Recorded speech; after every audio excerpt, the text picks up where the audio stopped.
இச்செய்தியை வழங்குபவர் Aalayam associates private limited property developers. Aalayam associates private limited, number 52, third floor, 3B, Ram Darbar, Sterling road, Nungambakkam, Chennai 6,34,000. இதுபோல பல இடங்களில் நம் மக்களை இந்த மாதிரி ஆக்கிரமிப்பு என்ற பெயரிலே வாழ்விடங்களை விட்டு வீடுகளை இடித்து சொந்த நாட்டுக்குள்ளே நம்மளை அகதிகளாக தொடர்ச்சியாக அவங்க அலைய விட்டுக்கிட்டு இருக்காங்க. நீங்கள் இன்னைக்கு தான் இந்த போராட்டத்துக்கு வந்திருக்கீங்க. நான் இது மாதிரி பல வீடுகள் இடிக்கிற போராட்டத்தில் பங்கேற்ற ஒருத்தன். அதனால தைரியமா இருங்க. நீங்க அழுது கதறி இந்த வீடு இடிப்பை தடுக்க முடியாது. உங்களுக்கு யாருமே இல்லைன்னு நீங்க நினைக்காதீங்க. நான் இருக்கேன். எனக்கு பின்னாடி பல லட்சக்கணக்கான மக்கள் உங்க பின்னாடி நிற்போம். நம்மளை மீறி தான் இந்த வீடை இடிக்கணும்.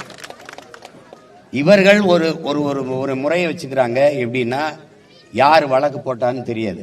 யாரோ போய் இது ஏரி ஆக்கிரமிப்பு அப்படின்னு ஒரு வழக்கை போட்டு நம்ம பல முறை கேட்கிறோம், இது ஏரி ஆக்கிரமிப்பு. சரி, ஆக்கிரமிக்கும் போது என்ன பண்ணி கொண்டிருந்தீர்கள்? ஆக்கிரமிக்கும் போது எங்கே போனீர்கள்? முதலாய் ஆக்கிரமிச்சு ஒரு கல்லை எடுத்து வச்சு வீடை கட்ட தொடங்கும் போது, இது ஏரி, இங்க வீடு கட்டக்கூடாதுன்னு நீங்க தடுத்திருந்தா என் மக்கள் வேற இடத்துக்கு போயிருப்பாங்க. அப்ப இங்க கட்ட அனுமதிச்சு இந்த கட்சி மாமன்ற உறுப்பினர்கள், இந்த கட்சி சட்டமன்ற உறுப்பினர்கள், இந்த கட்சி மாவட்ட செயலாளர்கள், இங்க இருக்கிற அதிகாரிகளுக்கு தெரியாமல் எமது மக்கள் இங்கே குடியேறினார்களா? ஆக்கிரமிப்பு என்றால் இந்த மின் இணைப்பு கொடுத்தது யார்? இந்த சாலையை போட்டது யார்? குடும்ப அட்டை கொடுத்தது யார்? வீட்டு வரி வாங்கியது யார்? வாக்காளர் உரிமையை, வாக்காளர் அடையாள அட்டை கொடுத்தது யார்? வரி வாங்கியது யார்? இவ்வளவும் 40 ஆண்டுகளா வாங்கிய ஒரு அரசு திடீர்னு ஒருத்தர் இப்ப என்ன பண்ணாங்கன்னா, அரசுனா நம்ம அரசு போராடுவோம். ஆனால் நீதிமன்றத்தில் போய் வழக்கை போட்டு, நீதிமன்ற உத்தரவு, சட்டம் சொல்லிருச்சு, நீதிமன்றம் சொல்லிருச்சு, கோர்ட்டு சொல்லிருச்சு என்கிற இந்த முறையில தான் பல வீடுகளை இடித்து வெளியேற்றிருக்கிறாங்க. இப்படி பல வீடுகள் இடிப்பு போராட்டத்திலே நின்று போராடி தடுத்தவன் என்கிற முறையில சொல்றேன். இந்த தடவை இந்த வீடை இடிக்க விட மாட்டோம். இடிக்க போறது இல்ல. நீங்க தைரியமா இருக்கு. அது தீர்ப்பு எப்படியும் வரலாம். தீர்ப்பு இருங்க. ஒரே நிமிஷம். நீங்க பேசி வீடு இடிக்கிற தடுக்க முடியுமா? ஒரு நிமிஷம் முடியாதுல. அப்ப பேசாம இருங்க. நீங்க சொல்றத கேக்குறத நான், நீங்க என்கிட்ட சொல்ல என்ன புண்ணியம்?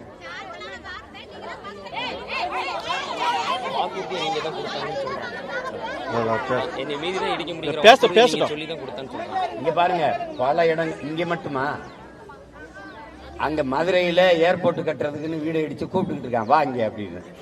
முல்லை நகருக்கு ஓடியா அப்படிங்கிறான். ஏன்னா இதேதான் வேலை. இந்த நிலத்திலிருந்து நம்ம மக்களை செம்மஞ்சேரி, கண்ணகி நகர், கல்லுக்குட்டை, பெரும்பாக்கத்திற்கு வெளியேற்றியவர்கள் இவர்கள் தான். இது ஒரு ஏரி ஆக்கிரமிப்பு அப்படின்னு சொல்லி இடிக்க வர இவர்கள் தான்.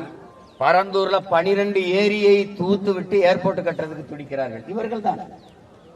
நீங்க வல்லூர் வட்டம் பார்த்திருக்கீங்கல்ல, அது ஏரியை தூத்து தான் கட்டப்பட்டிருக்கு. இப்ப நான் ஒரு வழக்கு போட்டேன். ஏரியாவுக்கு பேர் அது லேக் ஏரியா தான். அதை தூத்துட்டு தான் இங்க கட்டடம் எல்லாம் கட்டிருக்கு. இடிங்கன்னு வழக்கு போட்டா நீதிமன்றம் என்ன சொல்லும்? இடிங்கன்னு சொல்லுமா? சொல்லாது. ஏன்னா அங்க வசதி படைத்தவர்கள், பணக்காரர்கள், அரசியல் செல்வாக்குள்ளவர்கள் வாழ்கிறார்கள். இங்க அடித்தட்டு மக்கள், உழைக்கும் மக்கள், அவங்க சொல்ற மாதிரி தினம் வீட்டு வேலை செஞ்சு வாழ்கிற மக்கள். நமக்கென்ற அதிகாரம் இல்ல, ஆள் இல்ல, குரல் எழுப்ப ஒருத்தனும் இல்ல. ஆனால் உங்கள் உடன் பிறந்தவன் ஒருவன் இருக்கிறேங்கிற இதை மட்டும் நீ என்னைக்கு மறந்துடாது. ராத்திரியா இடிக்க வந்தாலும் ராத்திரியா வண்டி எடுத்துட்டு வருவேன். உங்களுக்கு புரியுதுன்னு நினைக்கிறேன். எங்க இருந்தாலும் நான் வர தாமதமானாலும் என் பிள்ளைகள், என் தம்பி தங்கச்சிகள் உடனே வந்து நிற்பான். நம்மளை மீறிதான் வீடை இடிக்கணும், தொடணும். அவன் நோட்டீஸ் ஒட்டினதா தான் இருக்கும். ஒன்னும் பண்ண முடியாது. நீங்க தைரியமா மட்டுங்க. அழுவது, கதறுவது, கண்ணீர் வடிப்பதை முதல்ல நிறுத்துங்க. அதனால எதையும் சாதிக்க முடியாது. நீங்க ஒருத்தர் உயிர் விட்டுருக்காரு, அதனால என்ன பயன்? அந்த குடும்பம் நடுத்தர நின்று அழுகிறது, நம்ம எல்லாம் அழுகிறத தவிர எதையும் சாதிக்க முடியாது. ஏன்னா உயிருக்கு மதிப்பளிக்காத ஆட்சியாளர்கள் இவர்கள். உயிருக்கு மதிப்பே தரமாட்டாங்க. நம்ம ஒன்றிணைந்து மொத்தமா நின்று போராடுவோம். கைது பண்ணி போகலாம், வரலாம். அதெல்லாம் நீங்க எதை பத்தியும் கவலைப்படாதீங்க. நீங்க 4000 பேர் இருக்கும்னு நினைக்காதீங்க. நாங்க பல லட்சம் பேர் உங்க பின்னாடி நிக்கிறோம்ங்கிறத மட்டும் மனசு வச்சுட்டு தைரியமா இருக்கு. அழாதீங்க. அழுது புலம்புறத முதல்ல கைவிடுங்க. உறுதியா நில்லுங்க. இடிக்க முடியாது. இடிக்க தொடங்கினா அடுத்த நொடி நான் இங்க நிற்பேன். நீங்க எதை பத்தியும் கவலைப்படாதீங்க. பாத்துக்கலாம். தைரியமா மட்டும் இருங்க. யாரு வந்து கேட்கல, யாரு வந்து கேட்கல, கேட்க மாட்டாங்க. கேட்கறதுக்கு தான் நாங்க இருக்கோம். நான் இருக்கேன். நீங்க எதுக்கு கவலைப்படுறீங்க? தைரியமா இருங்க. பல வீடுகளை இப்படிதான் இடிச்சாங்க.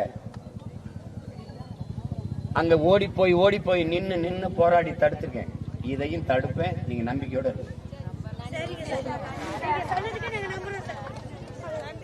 நம்புங்க. வேற நீ என்ன கேட்ட? வா, வேற எதை நீங்க கேள்வி ஏதாச்சும் பத்திரிகையாளர் நவீன் கேள்வி ஏதாச்சும் இருக்கா? மக்கள் வச்ச கோரிக்கை என்னன்னா அமைச்சர்கள் வரணும், மாவட்ட ஆட்சியர் வரணும்னு சொல்லியிருந்தாங்க சார். ஆனா தற்போது இந்த போராட்டம் முடிகிற வரைய வந்து யாருமே வரல. நீங்க எப்படி சார் பாக்குறீங்க? நீங்க அமைதியா இருந்தா பத்திரிகையாளர் இங்க பாருங்க. கொஞ்சம் கேளுங்க தம்பி, கேளுங்க. இருங்க, நான் கேளுங்க. இருப்பா. ஆக்கிரமிப்பை அப்புறப்படுத்தணும்னா, ஏரி நீர்நிலைகளை பாதுகாக்கணும்னா, இருக்கிற நீர்நிலைகளை பாதுகாக்கணுங்கிற முடிவு தான் வரணும். ஏற்கனவே இந்த இடத்தை இந்த இடத்தை பட்டா பிரிச்சு வித்தது யாரு? இந்த கட்சிக்காரர்கள், கட்சியில் இருந்த பொறுப்பில் இருந்தவர்கள் தானே. தம்பி உங்ககிட்ட தான் பேசிட்டு இருக்கிறேன். நீங்க தானே. அப்ப திடீர்னு இது ஆக்கிரமிப்புன்னு இடினா 40 வருஷமா தெரியாத அந்த ஆக்கிரமிப்பு.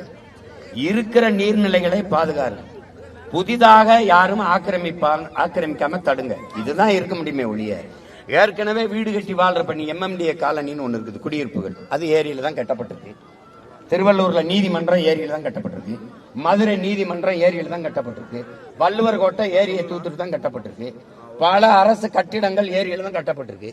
இப்ப ஏரியை தூத்துட்டு தான் நீங்க ஏர்போர்ட் கட்ட துடிக்கிறீங்க. திருச்சி விண்ணூர்தி நிலையம் விரிவாக்கம் பண்ணிருக்காங்கல்ல, இப்ப கட்டிருக்காங்கல்ல ஏர்போர்ட், அது ஏரியை தூத்துட்டு தான் கட்டிருக்கு.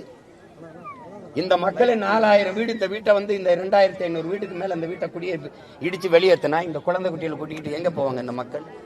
21 நாள்ல நீங்க காலி பண்ணலைன்னா வீடை இடிக்கிற காசையும் நீங்க கொடுக்கணும்னா இது எப்படி இருக்கு? எப்படி இருக்கு? இதெல்லாம் இது வந்து நம்பி வாக்கு செலுத்திய மக்களுக்கு செய்யற பச்சை துரோகம். இது கொடுங்கோன்மை. இந்த செயலை கைவிட்டுட்டு போகணும். நீங்க ஏற்கனவே இருக்கிற நீர்நிலைகளை பாதுகாத்து வைங்க.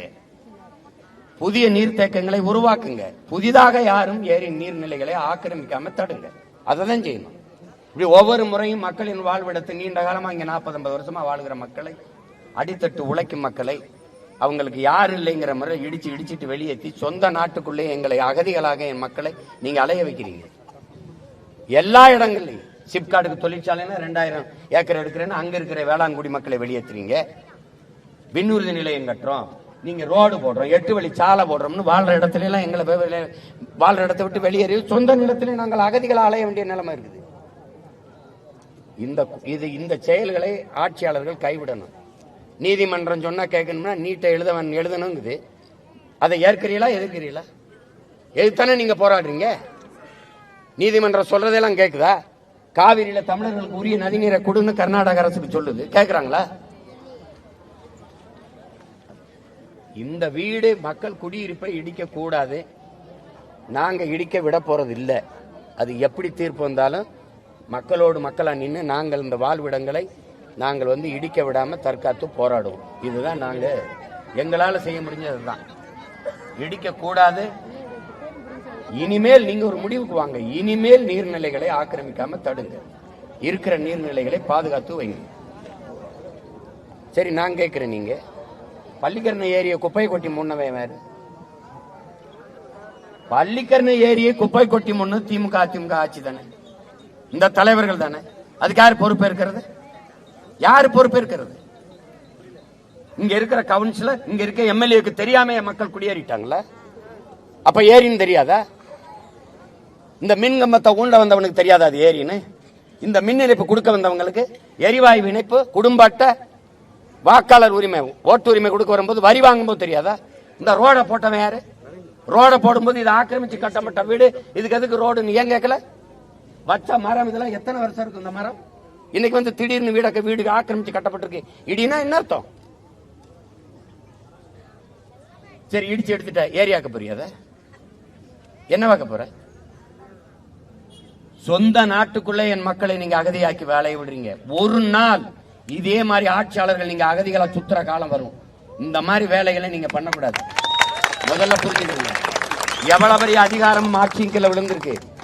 அல்லல் பட்டு ஆற்றாது அழுத கண்ணீர் என்றோ செல்வத்தை தேய்க்கும் படைங்கிறான். என் மக்கள் சிந்திய கண்ணீர் எவ்வளவு பெரிய அதிகாரத்தையும் வீழ்த்தும். உலகத்திலே மிக கூர்மையான ஆயுதம் ஏழை மக்களின் கண்ணீருங்கிறான். அதை கவனத்தில் வச்சுக்கிட்டு செய்யணும். சும்மா தேவையில்லாம இதை இடிக்கிறது. எத்தனை இடத்துல நீங்க இடிச்சீங்க?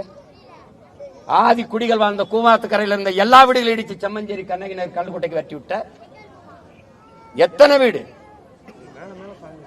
ஒரே கேள்விதான், ஆக்கிரமிப்பு. ஆக்கிரமிக்கும் போது என்ன பண்ணிட்டு இருந்தீங்க? அன்னைக்கு இந்த ரெண்டு கட்சியும் தானே ஆண்டுகிட்டு இருந்துச்சு. ஒன்னு திமுக இருந்துச்சு, இல்ல அதிமுக இருந்துச்சு. உங்களுக்கு தெரியாம என் மக்களை ஆக்கிரமிச்சிட்டாங்களா? முதல்ல இந்த செயலை கைவிடணும். ஆயிரக்கணக்கான காவல்துறையை நிறுத்தி மக்களை எல்லாம் அடிச்சு வண்டியில ஏத்தி கைது பண்ணி ஆத்து மணல் அள்ளி தின்ன மலையை நொறுக்கி வித்தவெல்லாம் கல்குவாரி ஓனர்னு தெரியலாம். கொடுமை. தைரியமா இருங்க, அழாதீங்க. நீங்க அழுது கத்துறதுனால அவன் இடிக்காம இருக்க போறது இல்ல. ஒற்றுமை மட்டும் இருங்க, பாத்துக்கலாம். வேற என்ன? பகுதி மக்களை வெளியேற்றணும் எங்களுக்கு எண்ணம் கிடையாது, அரசோட எண்ணம் கிடையாது. ஆனா நீதிமன்றம் சூமோட்டோவா இந்த வழக்கு எடுத்திருக்கு, இந்த இது எடுத்திருக்கு. நாங்க அரசுக்கு நீதிமன்றம் சொல்லுங்க. நீதிமன்றம் எல்லாத்தையும் தாங்க சொல்லுது. நீதிமன்றம் சொல்லுது. இப்ப நான் குடிக்கிறது மதுக்கடையை மூடணும் ஒரு வழக்கு போட்டோம். மதுக்கடையை மூடணும் வழக்கு போட்டோம். அரசின் கொள்கை முடிவுல தலையிட முடியாதுன்னு சொல்லுது நீதிமன்றம். நீட்டு வேணாம்னு அரசு வழக்கு போடுது.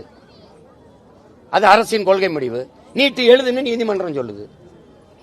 குடிக்கிறதுல தலையிட முடியாதுன்னு சொல்லுது. மக்கள் மாணவர்கள் படிக்கிறதுல தலையிடுது. ரெண்டையும் ஒரே நீதிமன்றம் தான் சொல்லுது. இப்ப நான் இதை கேட்கறதா எதிர்க்கிறதா? சொல்லுங்க, கேட்கறதா எதிர்க்கிறதா? ஏற்கிறதா எதிர்க்கிறதா?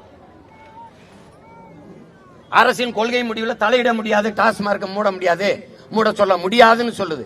அந்த தீர்ப்பை நான் ஏற்கவா எதிர்க்கவா? நீ நீதிமன்றத்தின் வாயிலாக சொல்ல வைக்கிற. மனச்சான்றுன்னு ஒண்ணு இருக்கு தம்பி. உலகத்துல எந்த நீதியும் இருக்கு. ஆனா மனம் சொல்லுகிற மனச்சான்றுன்னு ஒரு நீதி இருக்குல்ல. அப்புறம் இடிக்க கூடாது தம்பி. இருக்கிற நீர்நிலைகளை தூர்வாரி பராமரிங்க தம்பி. புதிதாக யாரும் நீர்நிலைகளை, ஏரி குளங்களை ஆக்கிரமிக்காம பாதுகாங்க. அதான் செய்யணும். 40 வருஷம் கழிச்சு, 60 வருஷம் கழிச்சு சில இடங்கள்லாம் 100 ஆண்டுகள் வாழ்ந்த இடங்களை வந்து நீங்க ஆக்கிரமிப்புன்னு எடுக்கிறீங்க. கரூர்ல 100 ஆண்டா வாழ்ந்தது கோயில் இடம்ங்கிறீங்க. கோயிலுக்கு எதுக்குங்க 60,000 ஏக்கர் 70,000 ஏக்கர் லட்சம் ஏக்கர் இருக்கு? சாமி கடிச்சாங்க, கடவுள் கடிச்ச கடவுள்கிட்ட போய் எனக்கு வாழ ஒரு இடம் கொடுன்னு கேட்கிறான். ஆண்டவனே கொடுத்தாலும் இந்த ஆள்றவன் கொடுக்க மாட்டான் போலுங்க. என்ன பிரச்சனை உனக்கு? கோயில் இடம், கோயில் இடம். கோயிலுக்கு எதுக்குங்க இடம்? கோயிலுக்கு எதுக்கு இடம்? மக்கள் குடியிருக்கிறதுக்கு இல்லாத இடம் கோயிலுக்கு எதுக்கு? கரூர்ல அதே பிரச்சனை இன்னும் போராடிட்டு இருக்கான். வரியலா மேல் மாவல 1.5 வருஷமா போராடிட்டு இருக்கான். வரியலா கூட விளை நிலத்தை 2000 ஏக்கர் சிப்காட் தொழிற்சாலைக்கு எடுக்கிறான். நான் விளை நிலத்தை கொடுத்துடணும், குடியிருக்கிற வீட்டை கொடுத்துடணும். சரி, இந்த வீடை இடிச்சிரு என்ன வாக்குவாயின்னு சொல்லு. இது ஏரியாக்கு போறியா?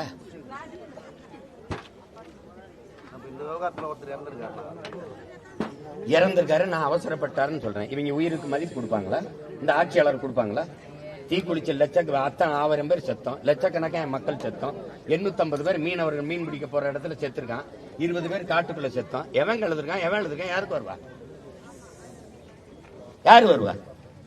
கள்ளச்சாராயம் குடிச்சு செத்து இருந்தாருன்னா 10 லட்சத்தோட வருவா. அவர் வீடு அடிச்சு போறாருன்னு தூக்குல போட்டு தொங்கிட்டாரு, 10 பைசா தர மாட்டேன். வேற என்ன? இப்ப நான் என்ன செய்யறது? சாகிறதா இருந்தா கள்ளச்சாரம் குடிச்சு சாகுன்னு சொல்றதா? இது ஒரு நாடு, இது ஒரு ஆட்சி. இடிக்க கூடாது, இடிக்க நாங்க விட மாட்டோம். எனக்கு ஒரு வேலையும் கிடையாது தம்பி, ஒரு வேலையும் கிடையாது. ஊரா இந்த இதை போற. அங்க போனா மாஞ்சொல்லை மக்கள், அங்க போனா அண்ணன் வீடு இடிக்கிறான், இங்க வந்தா அண்ணன் என் நிலத்தை எடுக்கிறான். ஆனா நம்ம ஆள் சொல்வாரு சூப்பர்ங்கிறாங்க மக்கள். எங்க கூட வாங்க, இந்த மக்களை சொல்லுங்க சூப்பர்னு ஒரு தடவை. சிரிக்கிற அழாம இருங்க. உங்களுக்கு கூட பிறந்த ஒருத்தர் இருக்கேன், உங்க வயித்துல பிறந்த மகன் ஒருத்தர் இருக்கேன். என்னை தாண்டி தான் இந்த வீடை இடிக்கணும். நம்பிக்கையோட இருக்கு.